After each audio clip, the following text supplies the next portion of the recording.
daawadayaal ku soo dhawaada barnaamij gaar ah oo ku saabsan fadhigii maanta ay yeesheen xildhibaanada golaha guurtida Jamhuuriyadda Soomaaliland oo uu shirgudoominayay gudoomiyaha golahaasi Mudane Saleebaan Maxamuud Aadan ayaa xildhibaanada ka soo xaadiray fadhigaasi ay dhammaayeen 69 xildhibaan oo ka tirsan golaha guurtida Jamhuuriyadda Soomaaliland waxaana xildhibaanadii ka soo xaadiray fadhigaasi loo qaybiyay xeerka ururada xeer lambar 14 iyo xeerka doorashooyinka ee xeer lambar 19 oo golaha guurtida Jamhuuriyadda Soomaaliland wax ka bedel iyo kaabis ay ku soo sameeyeen gudidii gacanta ku haysay ugu horeyn waxa halkaasi ka hadlay isla markaasina ka hor akhriyay xeerka loo qaybiyay xildhibaanada golaha guurtida Jamhuuriyadda Soomaaliland xogayaha golaha guurtida Jamhuuriyadda Soomaaliland Mudane Cabdinaasir Aadan Beegsi waxaana uu faahfaahin ka bixiyay waxyaabaha ay xeerarkaasi ka koobnaayeen qodobka koowaad ee bixinta oo u dhignayd sidan urur siyaasadeed waxa loola jeedaa koox muwaadiniin ah oo wadaaga fir siyaasadeed oo midaysan isla diiwaangeliya urur ahaan soo ay uga qayb qaataan doorashooyinka loogu tartamayo ee lagu soo baxayo xisbinimada erey bixinta labaad ee wax laga bedelay xisbiyo iyo xisbi waxa loola jeedaa xisbi ama xisbiyada qaran ee la ansixiyay si ay uga qayb qaataan doorashooyinka kuwaasoo la siiyey liisanka xisbinimo isla markaana leh jiritaan qaanuuni ah ajaanib waxa loola jeedaa shakhsi kasta oo aanu dhalan ama aan haysan jinsiyadda Jamhuuriyadda Soomaaliland doorashooyinka qaranka waxa loola jeedaa doorashooyinka guud ee ku tilmaaman xeerka guud ee doorashooyinka iyo diiwaangelinta codbixiyayaasha xeer number 19/2003 hogaamiyayaasha xisbi urur qaran waxa loola jeedaa hogaanka ka sare ee xisbi urur oo uu ka mid yahay gudoomiye ku-xigeenka guud iyo ku-xigeenadiisa erey bixinta intaan soo sheegay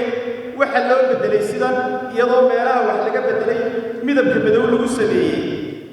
urur siyaasadeed waxa loola jeedaa koox muwaadiniin ah oo wadaaga fikir siyaasadeed oo midaysan isla diiwaangeliya ururahan haystana shahaadada hawlgalka intaasaa ka dhigay gudidu waxay u aragtay si aan muran u gelin in intaa la raaciyo firqada talabaad waxa lagu soo kordhiyay waxa loola jeedaa asxaabta qaran ee loo ansixiyay si uga qayb qaataan doorashooyinka kuwaasoo la siiyey liisan xisbinimo isla markaana leh jinsiyad qaanuuni ah muddada ku xusan xeerka isla muddada xeerka ku xusan ta kale ajaanib waxa loola jeedaa oo lagu soo kordhiyay shakhsi kasta oo u dhashay ama aan haysan waxa loola jeedaa shakhsi kasta oo aanu dhalan ama aan haysan jinsiyadda Jamhuuriyadda Soomaaliland sida ku cad qodobka afraad ee dastuurka iyo xeerka jinsiyadda si aan muran u gelin waxa la cadeeyay muwaadinka dastuurka sheegay in dastuurka loo raaco doorasho qaran waxa lagu soo kordhiyay intii hore soo sheegay habka codbixiyayaashu waxa loola jeedaa habka codbixiyayaashu ay si toos ah ugu soo doortaan madaxweyne ku-xigeenka xubnaha golaha wakiilada iyo saddexda xisbi qaran si waafaqsan xeerka guud ee doorashooyinka iyo diiwaangelinta codbixiyayaasha xeer number 19/2023 hogaamiyayaal halkaas hoggaan baa laga dhigay waxaana loo bedelay taaciwaanka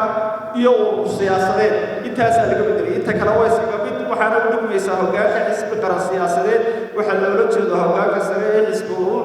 ay ka mid yihiin gudoomiyaha ku-xigeenka iyo xogayaha iyo ku-xigeenadiisa qodobka saddexaad xeerka oo ka hadlaya madaadida guud ee xeerka firqada koowaad waxay u dhignayd xisbiyada ururada waa inay u hoggaansamaan shareecada islaamka dastuurka xeerarka dalka iyo hoggaanka dimuqraadiyadda hanaanka dimuqraadiyadda ayaa laga saaray farqada labaad xisbiyada iyo ururada waa inay ka qayb qaataan si ay taageeradooda baraan doorashooyinka dimuqraadiyadda waana inay diiwaangelin dheeraad siiyaan ahmiyad dheeraad siiyaan haweenka iyo dadka la haybsooco waxa laga saaray dadka la haybsooco sababtoo ah dastuurku wuxuu dhigayaa inaanay dadku isir qabiil iyo haytoona aanay ku kala fadilnayn sidaa darteed ayaa laga saaray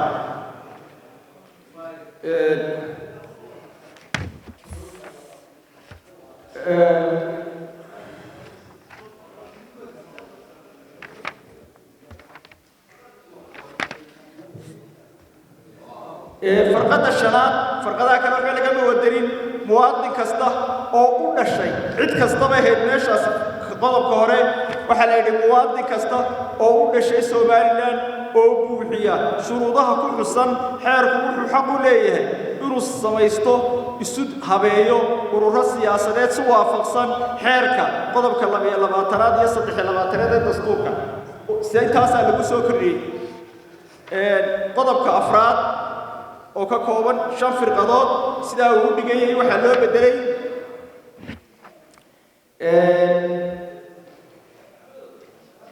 farqadiisa afraad iyo farqada shanaad ayaa wax ka bedelaya kaabis lagu sameeyay sida uu dhignaa waxa loo bedelay in la helo xeer ku ilaalinaya xisbiyada ururada siyaasadeed ee dalka ka jira hanaanka ama xayndaabka dastuurka iyo xeerarka dalka si loo xoojiyo dimuqraadiyadda ka dhex jirta ururada iyo xisbiyada siyaasadeed ee qaran firqada shanaad iyana waxa loo dhigay in la helo xeer lagu maamulo kobciyo sarana loogu qaado hanaanka asxaabta badan gudaha jamhuuriyadda Soomaaliland si waafaqsan dastuurka qodobkiisa 9 qodobka shanaad firqadiisa saddexaad oo wax laga bedelay waxa loo dhigay wuxuu ahaa astaanta gudida diiwaangelinta aasaaska gudida diiwaangelinta farqada saddexaad mutaxideedka gudidu waa 5 sanadood oo ka bilaabaysa taariikhda la dhaariyo madaxweynuhu wuxuu u cusboonaysiin karaa haddii loo baahdo iyadoo muddo kordhintaas cusub laga ansixin doono golaha wakiilada qodobka lixaad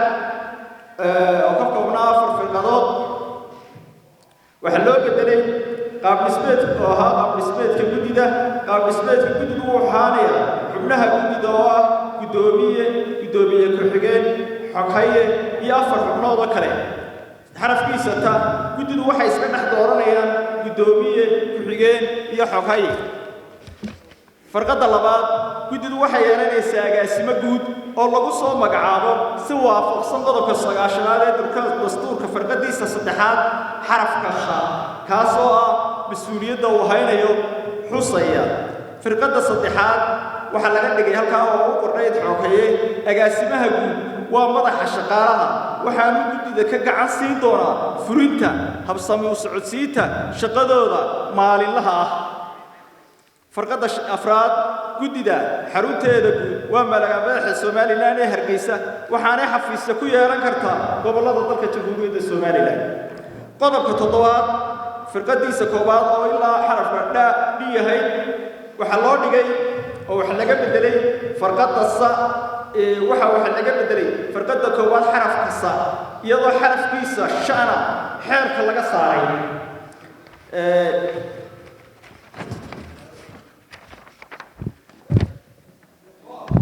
فرقة صا وحيوان دقناي والله دقي إن أنا أهين كثر سنين حسبي أمور سيال سنين إسلام مركانو أكد غيب جرين أوله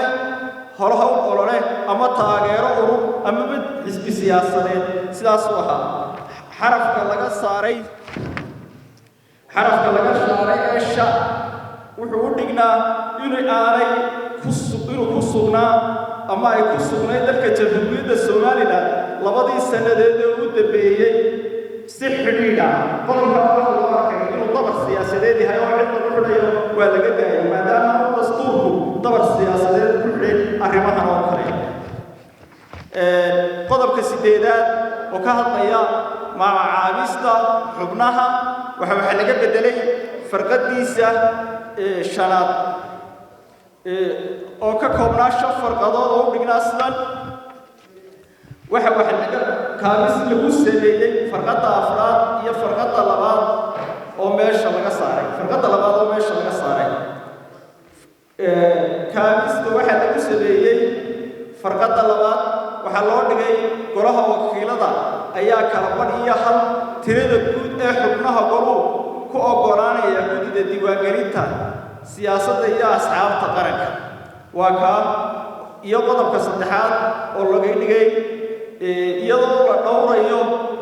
mabda'a ku xusan qodobka 7-aad farqada labaad iyo qodobka 13aad farqadiisa koowaad ee dastuurka hadduu xubin ama xubno ka mid ah xubnaha gudidu uu golaha wakiiladu ku ansixi waayo cod haldheeriya madaxweynuhu haddii uu u arko inay shuruudihii buuxiyeen hal mar ayuu dib ugu soo celin karaa golaha waxa la bedelay dhaarta firqada afraad oo noqonaysa ka dambe waxay noqonaysaa dhaartu qaabka ay u qorantay sidaa waxaana loo raacay dhaarta ta ku xusan dastuurka jamhuuriyadda Soomaaliland qodobka sagaalaad oo ka koobnaa 3 farqadood waxa loo dhigay xarafkiisa ta uu madaxweynuhu xilka ka qaado sababaha lagu waayi karo ama banaanaanshaha ay ku banaanaato xubintu xarafka oo kale ay burto shardi ka mid ah shuruudihii lagu soo magacaabay markii hore waa sababaha uu ku waayi karo farqada labaad waxa loo dhigay haddii xubin ka mid ah gudida abbanayso xubinnimada gudida madaxweynaha ayaa bedelkooda soo buuxin doona xubinta cusub waxa ay dhamaysan doontaa muddo xileedka u harsan xubnaha gudida 3 xubinta ama xubnaha cusub waxa ansixinaya golaha wakiilada intaan xilka loo dhaarin qodobka 10aad oo ka kooban 9 farqadood oo u dhigan sidan waxa wax ka bedel lagu sameeyay farqada 3aad 7aad halka farqada 8aad laga saaray meesha farqadaha waxa laga bedelay waxa ka mid ah taas 3aad oo lagu kordhiyay diiwaangelinta ansixiyada asxaabta bixinta liisan waxay ahayd bixinta liisanka rasmiga ah ee 3 xisbi qaran ee ku guuleysta tartanka doorashooyinka si waafaqsan natiijada ay soo saarto gudida diiwaangelinta iyo asxaabta qaranka farqada 7aad ka garnaqista cabashooyinka ka soo baxa xisbi ama urur dhexdiisa go'aankooda waxa looga rafcaan qaadanaya haddii lagu qanci waayo maxkamadda sare qodobka 13aad oo u dhignaa sida waxa loo bedelay waa hal firqad oo kaliya ta isagu wuxuu ka hadlayaa madax banaanida xubnaha gudida waxa loo dhigay gudidu waxay madax bannaan tahay xilgudashadeeda muddada ay xilka hayaan habka xilgudashaduna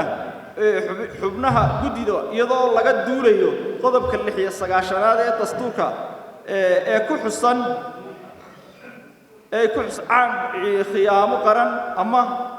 xadgudubyo dastuurka iyo xeerkana madaxweynaha ayaa xeer ilaalinta ka dalbanaya inay soo baaraan si loogu oogo eedda lagu helo madaxweynahana ayaa xilka ka qaadaya waxa la sheegay qodobkaas uu xusaya inaanu xasaanad siinin gudida balse xasaanadoodu tahay muddada inay xilka hayaan inay shaqadooda u madax bannaan yihiin qodobka 14aad oo ka hadlaya miisaaniyadda waxa la mideeyay qodobka 16aad oo midba hadaad haysataan xeerkiya midna firqad yahay midna laba firqadood meel kaliya la isugu keenay wax laga bedelay ma jiro meel walba lagu isugu keenay labada qodob isla qodob kaliya waa laga dhigay waxa loo dhigay marka miisaaniyadda iyo gunnada gudidu waxay qoonto ku yeelanaysaa miisaaniyadda qaranka habka maamulka miisaaniyadda hanti dhowrka waxa ay gudidu u raacayaan xeerka maaliyadda dalka u yaalaan firqada 3aad xubnaha gudidu waxay yeelanayaan gunno la mid ah gunnada komishanka doorashooyinka la siiyo nuxur ahaan waxba lagama bedelin laba qodob bay ku kala jireen iyagoo isku micna ka hadlaya meel walba la isugu keenay qodobka 17aad oo u dhignaa sidan muddada bilowga abuurka ururada cusub waxa loo bedelay 10kii sannadoodba hal mar baa la abuuri karaa urur siyaasadeed si waafaqsan xeerkan hase ahaatee waa in urur siyaasadeedka la abuuraa sanad ka hor dhammaadka muddada liisanka iyadoo la qabanayo doorashada tartanka lagu kala saarayo ururada iyo xisbiyada hore bil ka hor dhammaadka muddo xileedka xisbiyada waa sida uu dastuurkuba sheego doorasho kastoo la qabto bil ka hor baa la qabtaa firqada labaad iyadoo la raacayo qodobka 23aad labada firqadood ee dambe waxba lagama bedelito wax bedelku ku dhacay waa taa calaamada madowle sababta wax bedelku u dhacayna waxay sax ku tahay dhammaadka muddo xileedka xisbi kasta ama doorasho kasta waxa la qabanayaa bil shaa ka hor qodobka 18aad oo ka hadlaya shuruudaha ururada siyaasadeed ee cusub waxa lagu soo kordhiyay firqada koobaad labada xaraf ee d iyo d iyo r oo u dhigan xisbiyada qaran ee haysta shahaadada xisbinimo lagama qaadayo cashuurta diiwaangelinta waayo xisbiyo sii jiray haddii maadaama urur cusub la qabanayo waxay ahaanayaan iyagu waxa uu siyaala depositkoodii hore فرقة الرأ مدة الليسنك حسب قرن وتمصر أو قبل أمتا تاريخا كليسنك للسيئي قدب كأفريا لباتناد أو كهذا يشروطها اللوغة باهي حسبية التراء حسبية سياسته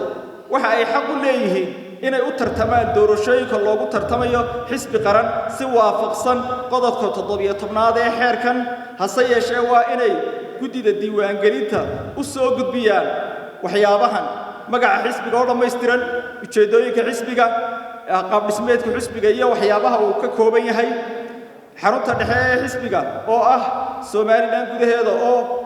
uu yeelanayo liisanka xubnaha golaha dhexe ee diiwaan gelinta oo uu yeelanayo liiska xubnaha dhexe ee uu yaalo xarunta uu yaalo liiskaasi qaabka loogu soo dooranayo ama lagu heli karo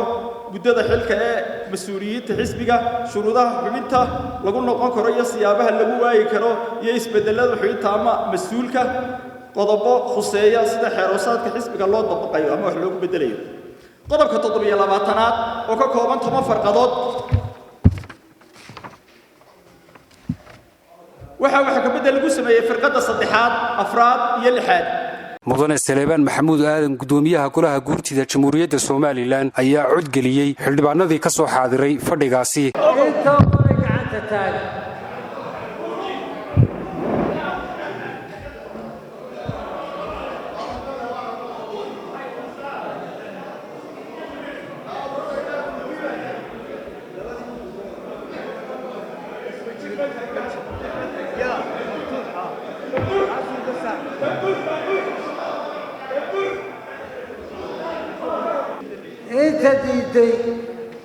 انت ديدي يا كرم الصيف سقالي اللي احنا بينكم فردنا تدري اللي احنا بدواتي بالغراب انا ما علي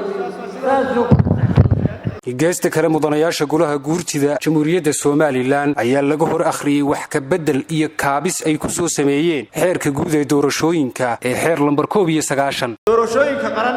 waxa loola jeedaa habka codbixiyayaashu ku soo doortaan madaxweynaha ku-xigeenka iyo mudanayaasha golaha wakiilada golayaasha deegaanka doorashada tooska ah ururada iyo xisbiyada hore iyadoo loogu go'aan qaadanayo aqlabiyadda codadka la kala helay doorasho toos ah waxa loola jeedaa doorashada qof iyo cod ah ee dadweynuhu si toos ah ugu doortaan madaxweyne iyo madaxweyne ku-xigeenkiisa xubnaha golaha wakiilada golayaasha deegaanka dalka iyo saddexda xisbi qaran ee jira si waafaqsan dastuurka iyo xeerkan qodobka 6aad firqadihiisa 4aad iyo 5aad waxa loo bedelay sidan wuxuu ka hadlayaa waqtiga qabashada doorashada firqada 4aad haddii doorashooyinka madaxtooyada ama golaha wakiilada ama golayaasha deegaanka ay caddaato inaanay ku qabsoomi karin waqtigii loo asteeyay arrimo farsamo awgeed ama arrin kasta oo ka baxsan xaaladaha ku xusan qodobka 38aad 28aad ee dastuurka jamhuuriyadda Soomaaliland waxa go'aan ka gaadhaya waqtiga muddaxileedka la kordhinayo golaha guurtida kadib marka ay helaan tala soo jeedinta madaxweynaha oo ay ku lifaaqan tahay tala soo jeedinta komishanka doorashooyinka qaranka marka ay helaan golaha guurtidu soo gudbinta soo jeedinta golaha madaxweynaha ay ku lifaaqan tahay soo jeedinta gushidu markii hore wuxuu qornaa si ka baxsan dastuurka iyo qaabkii hore inuu shaqayn jirnay waa la saxay firqada shanaad xubnaha ku xusan xaaladaha ku xusan qodobka 38aad iyo 42aad ee dastuurka iyo farqada afraad ee qodobkan waxa awood u leh muddo kordhinta golaha guurtida si waafaqsan dastuurka jamhuuriyadda Soomaaliland qodobka 12aad oo ka kooban 4 farqadood waxa kaabis lagu sameeyay farqada saddexaad waxaana lagu soo daray firqad shanaad oo cusub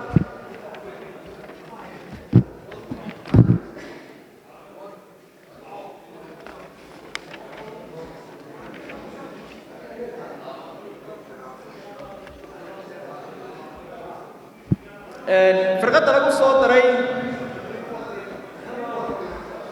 فرقة kaabista lagu sameeyay waxay farqada saddexaad labada meelood ee yaray madmadowgu ku qoran yahay oo noqonaya caasimadda gobolka xafiiska gobolka ee doorashada oo noqonaya caasimadda gobolka xafiiska degmooyinka doorashada oo noqonaya xarunta degmada فرقة lagu soo daray ee shanaad waxay noqonaysaa haddii ay timaado ظروف gaara oo amni waxa si ku meel gaar ah loogu rari karaa xafiiska gobolka ama degmada halkii kale ee ku haboon waxaana go'aaminaya komishanka doorashooyinka qaranka haddii duruufo nabadgelyo ay ku yimaadaan xaruntii gobolka doorasho ama degmo ama ay rabo kale ku yimaadaan waxa loogu rari karaa goob si ku meel gaar ah waxaana go'aan ka gaaraya komishanka doorashooyinka qaranka qodobka 13aad oo ka hadlaya xubnaha komishanka doorashooyinka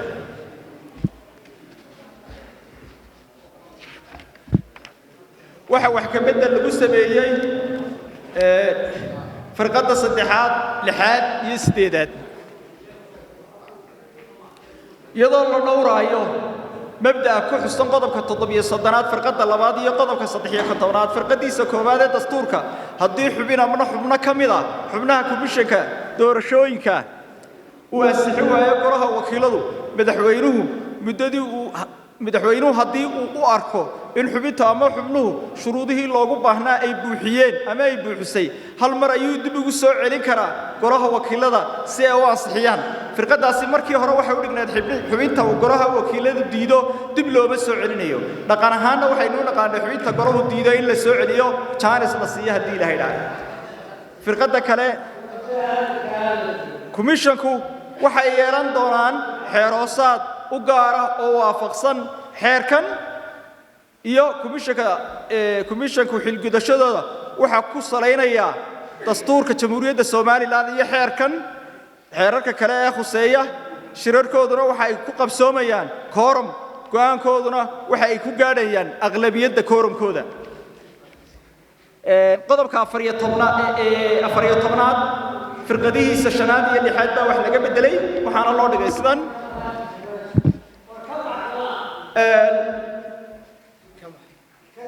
qodobka afraad fadhiyada komishanku waxay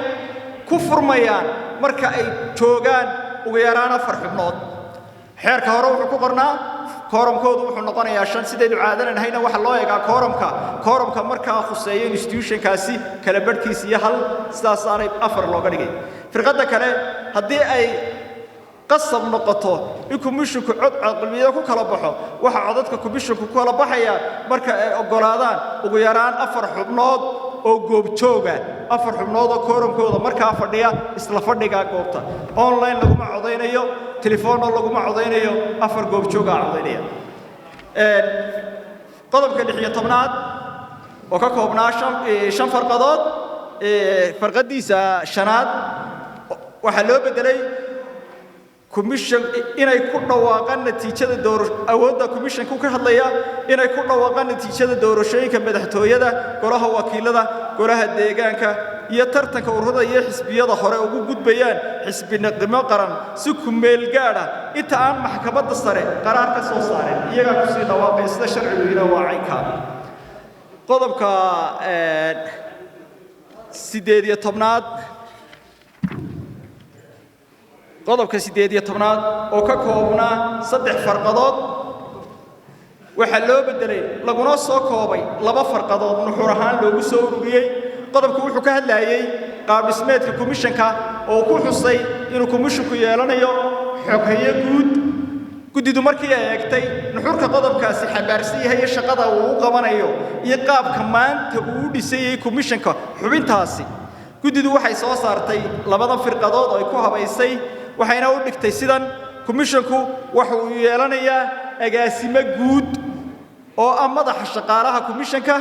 xeer nidaamiye ayaana commissionka soo saari kara lagu faahfaahinayo xilgudashadiisa agaasimaha guud ee ku xusan farqada koowaad ee qodobkan magacaabistiisa waxa loo raacaya dastuurka jamhuuriyadda Soomaaliland qodobka 9aad farqada 3aad xarafka kha oo maanta uu ku fadhiyo agaasimaha xubinta ku fadhida commissionka ee shaqada haysa commissionka doorashooyinka qaranka qodobka 19aad oo u dhignaan qodobka 19aad oo u dhignaa sidan aad ku aragtaan gabi ahaanba waa laga saaray gudida uu xusayo waayo waxa la arkay gudidaas inaanay shaqo buuran u haynin commissionka qodobka 20aad oo u dhignaa 3 farqadood waxa loo bedelay sidan firqadiisa saddexaad oo ku dhacay kaabis iyo iska bedel commissionka doorashooyinka ayaa magacaabaya gudida markay ay munaasib noqoto gudi kale oo jirta weeyaan gudidaasi task force baa la yiraahdaa kuwa xisbiyadu iyagu soo dirtaan horaba u shaqeyn jireen waa kuwa xisbiyada u fura sanaaduuqda ee goobjooga oo naqrida marka waxa lagu kordhiyay firqada ayar lagu kabay commissionka doorashooyinka ayaa magacaabaya gudida marka munaasib u noqoto waxaanay ku faahfaahinayaan xoosaar tirada gudida xilka iyo shaqadooda inta ay doorashadu socoto way gudi shaqeynaysa maaha waa gudada ay doorashada iyo tirada iyo hawshu jirto qodobka 24aad farqadiisa saddexaad waxa loo bedelay hadii marka oo ka hadlaya habka diiwaangelinta codbixiyayaasha hadii marka la sameeyo diiwaangelinta codbixinta si waafaqsan farqada labaad ee qodobkan ay dhacdo dib u dhigista doorashada ka hor intaan la qaban doorashadii diiwaangelintana loo sameeyo commissionka doorashooyinka ayaa ka go'aan gaaraya in la qabto diiwaangelin labaad iyo in kale iyagoo eegaya xaaladaha ku gadaaman tixgelinayana xuquuqaha muwaadinka ee ku cad qodobka 22aad ee dastuurka firqara qodobada 63aad 64aad iyo 76aad iyo qodobka 62aad laftiisa oo ay ku jirto meelaha ururo iyo xisbiyo oo markii hore ay ka maqnayd maadaama laba doorasho la isugu keenay meesha waxa loo dhigay urur iyo xisbi in lagu lamaaneeyo qoraal kasta waa qoraal kasta xeerka ku jira qodobkiisana 64aad oo ka hadlaya qaabka bandhigista musharaxiinta firqada afraad waxa loo bedelay haddii musharaxa madaxweynaha ee xisbigu uu geeriyoodo ama duruuf caafimaad darteed uu kaga haro kadib marka la soo gudbiyo liiska musharaxnimadiisa 20 maalmood ee u dambeeya waxa doorashada madaxtooyada dib loo dhigayaa 60 maalmood si loo soo buuxiyo musharaxa madaxweynaha ee jagada baneeyay waa madaxweynuhu ninka musharaxa marka meesha uu yahay duruuf darteed uu haro 60 maalmood ba jaaris loo siiyay inuu ku soo bedeshaan institutionkii uu sharaxnaa qodobka 7 firqadiisa koobaad xarafka ja firqadiisa xarafkiisa labaad iyo ka labaad waxa loo bedelay sidan waa inuu ka mid yahay ugu yaraan 3 sanadood ee u dambeeyay xubnaha xisbi ee diiwaan gashan si waafaqsan xeerka nidaamka ururada iyo asxaabta waxa reeban in musharaxa lagu xidho ogolaansho qabiil waayo waxa dhacday in marka uu musharaxu tartamaya la yiraahdo qabiilkaagi loo keeno ma laba musharax lagu kala saaro qabiilka mujaahid soo halgamay xisbiga muddo badan la soo shaqeynayay la yiraahdo qabiilkaagi baan ku ogolaynay duco qaado taana waxa loo eegayaa si loo ilaaliyo hanka hanaanka musharaxa iyo muwaadinka xuquuqdiisa in aan muwaadinka lagu reebin qabiilkaagi baan ku wadinaya meesha mar hadii xisbiga loo guuray dubo ay tahay in loo hogaansamo sharciga iyo xeerarkan dalka u yaala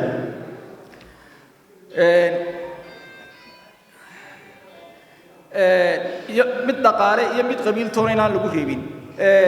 qodobka 18 firqadiisa 12 iyo 13 oo dhigan sidan iyagana waxa loo dhigay waxa reeban waa laga saaray labada firqadood qodobka 18 firqadiisa 12 iyo 13 oo dhignaa sidan xeerka waa laga saaray waxay sheegayaan inuu ka mid yahay xubnaha xisbi ee diiwaan gashan si waafaqsan xeerka nidaamka ururada iyo asxaabta siyaasadda muddo 3 sanadood halkaasna caqabad buu ahaa waxa reeban in musharaxa lagu xidho ogolaansho qabiil weyn xusnay qaab dhismeedka xeerka 13 firqadood qodobka 19 wuxuu ka hadlayaa hanaanka doorashada tooska ee ururada iyo xisbiyada siyaasadda qodobkan waxa laga saaray firqada labaad iyadoo kaabis iyo wax ka bedel lagu sameeyay firqada saddexaad iyo sideedaad firqada koobaad waxa ururka ama xisbiga lagu dooranaya qaab doorashada guud ee tooska ah isla markaana cod bixin qarsoodiya waayo polling stationada waxa laga bixiyaa codka mid qarsoodiya firqada saddexaad doorashada tooska ee tartanka loogu galayo xisbi qaran waxa ka qayb galaya ururada iyo xisbiyada hore ee la diiwaan gashan ee haysta shahaadada howlgalka ee ay bixisay guddiga doorashooyinka taayireen midowba lagu soo gudbiyay firqada shanaad doorashooyinka iyagoo ka duulaya guddiga doorashooyinka iyagoo ka duulaya liisanka aasaaska ururada siyaasadeed marka liisankaas lagu soo kordhiyay asxaabta halka ay ku qoran tahay ayaa lagu soo kordhiyay iyadana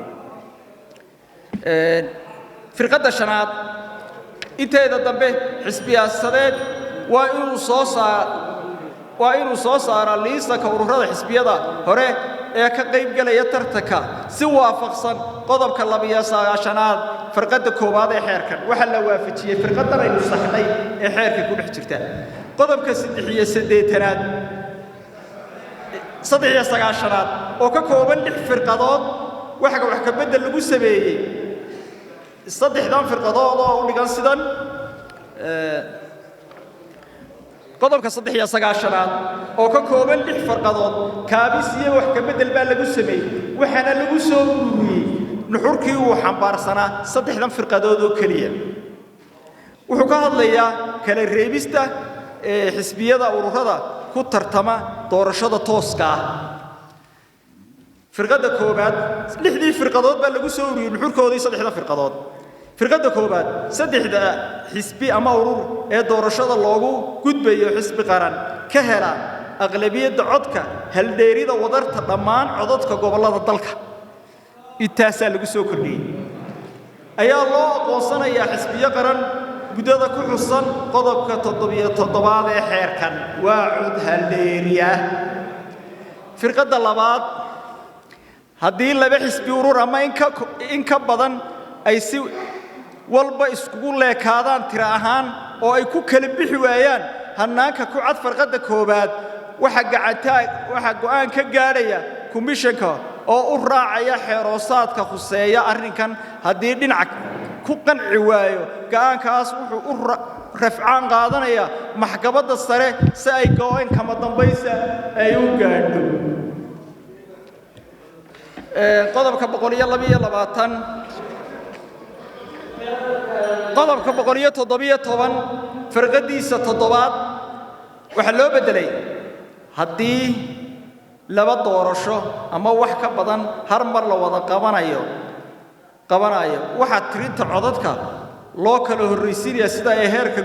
doorashadu u kala sareyso tartanka ururada u gudbayaan xisbi qaran madaxtooyada golaha wakiilada iyo golayaasha deegaanka halka waxa laga saaray guurtida oo aanay xeer u jirin qaabka lagu soo dooranayo aan ahayn qaab toos ah ayaa si qaldan loogu soo diray xeerka waa laga saaray intaas aynu iftiiminay sida firqada hoose ku cad qodobka 122aad oo ka hadlaya waa laga saaray walaal tadaba waa laga saaray kadambaad raacaysa kadambaa laga saaray qodobka 122 qaadista iyo wareejinta qalabka firqada labaad baa ka hadlaysa waxay leedahay wakiilada xisbiyadu ama ururadu waxay soo raacayaan qalabka iyo natiijada doorashada si loogu wareejiyo degmada iyo goobta lagu tirinayo ama lagu soo xareynayo ama wuxuu raaciyay marka qodobku ambiguity marka waa shardi inuu soo raaco aanu xisbino oo waan joogin intuu tiradii la ogaaday marka aanu ka harin waa inuu goobjoog noqdo halka lagu xareynayo goobta ku harin way goobjoog noqdo intaas la qoriyay waxa waajib ah in ururada ama asxaabtu ay goobjoog u ahaadaan halka sanduuqa doorashada lagu xareynayo natiijadana la dhigayo qodobka 127aad xarafkiisa h oo u dhigan sidan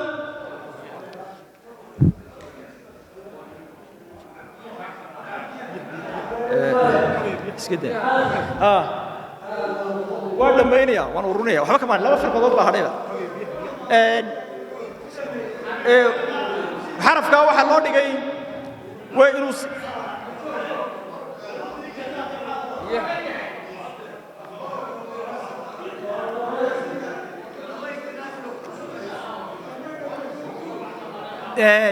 qodobka 127 isugeynta tirada codadka doorashada madaxtooyada iyo golaha wakiilada iyo xafiiska degmada xarafka h waxa loo dhigay waa inuu fagaare kaga dhawaaqo natiijada doorashada madaxtooyada golaha wakiilada deegaanada 2 maalmood gudahooda ka bilaabmay maalinta codbixinta haddii duruufo yimaadaan awgeed muddadaas gudaheeda lagu dhawaaqi kari waayo komishanka doorashooyinka ayaa kordhin kara muddada dhawaaqa waxaase shardi ah inaanay ka badnayn wadarta guud ee 7 maalmood ee loogu dhawaaqayo natiijada doorashada waa inaanay muddada ka badnaan asbaab doorashooyinka wixii heer degmo ah xafiisyada komishanka ee degmada ayaa lagaga dhawaaqaya wixii heer gobolana waxa lagaga dhawaaqaya natiijada heer xafiisyada gobolada wixii madaxtooyada hooseeya arrimaha xarunta lagaga dhawaaqaya wixii meelo ay ku xusan tahay meel fagaara lagaga dhawaaqaya sharcigu ma dhigayo institutionku meeshii uu xaruntiisu lagaga dhawaaqaya ee meel fagaara wax lagaga dhawaaqa ma jirto qodobada 132 xarafka d wuxuu ka hadlayaa meel fagaara lagaga dhawaaqo waxa la leeyahay xarunta lagaga dhawaaqaya qodobka 135 isna wuxuu ka hadlayaa ku dhawaaqista natiijada firqadiisa shanaad iyo lixaad waxaynu leenahay hanaanka loogu dhawaaqayo doorashada waa mar labaad qodob kasto arrimaha khuseeya asbaabta meesha ku xusan hanaanka loogu dhawaaqayo doorashada madaxtooyada wakiilada deegaanka iyo yarada xisabta siyaasadeed waa in loo raaco hanaankii hore loogu dhawaaqi jiray mid walba xilliga doorashada lagu dhawaaqayo waayo wadanka doorasho cusub lagama qabanayo wax kale lagama dhawaaqo hanaanku kumishinku u raaci jiray uu ugu dhawaaqo doorashooyinka hanaankii baa loogu dhawaaqay meel banaan ama gidaar hoostii ama geed hoostii lagama dhawaaqayo qodobka 138aad 138aad farqadiisa 9aad iyana sidaas oo kale ay sheegaysaa xafiiska gobolka waa inuu ka dhawaaqo natiijada doorashooyinka gobolka 4 cisho gudahood oo ka bilaabmaysa maalinta farqada shanaad oo aynu ku soo ururino kuna gabagabeynay xeerkii waxay noqonaysaa horena aan u xusnay waa in laga saaro qodobka farqadiisa shanaad oo khilaafsan habsami u socodka hanaanka doorashooyinka ugu xusan qodobka farqada afraad 149 isla xeerkan sababtoo ah doorashada heer qaran ah waxa lagu dhawaaqi karaa meesha aan maamul xumo iyo khilaaf aanu ka jirin laakiin mar haday xaruntu shaqeynayso waxa loogu dhawaaqayaa sidii hore loogu dhawaaqi jiray wabillahi tawfiiq wasalaamu calaykum waraxmatullaahi wabarakaatuh mudane Saleebaan Maxamuud Aadan gudoomiyaha golaha guurtida Jamhuuriyadda Soomaaliland ayaa xildhibaanadii fadhigaasi fadhiyay oo ay ku soo biireen 2 xildhibaan isla markaasina ay tiradoodu noqotay 170 xildhibaan cod geliyay si loogu codeeyay xeerka guud ee doorashooyinka Jamhuuriyadda Soomaaliland xeer lambar 190 oo wax ka bedel iyo kaabis ay ku soo sameeyeen gudidii gacanta ku haysay gudoomiyaha golaha guurtida Jamhuuriyadda Soomaaliland ayaa ku dhawaaqay codeyntii sida ay u dhacday waxaynu ku fadhinaa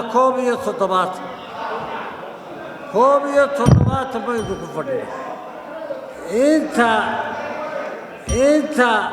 isbeddelka ay guddidu ku soo samaysay golaha ka koobnaa inta ogolay gacmaha taagan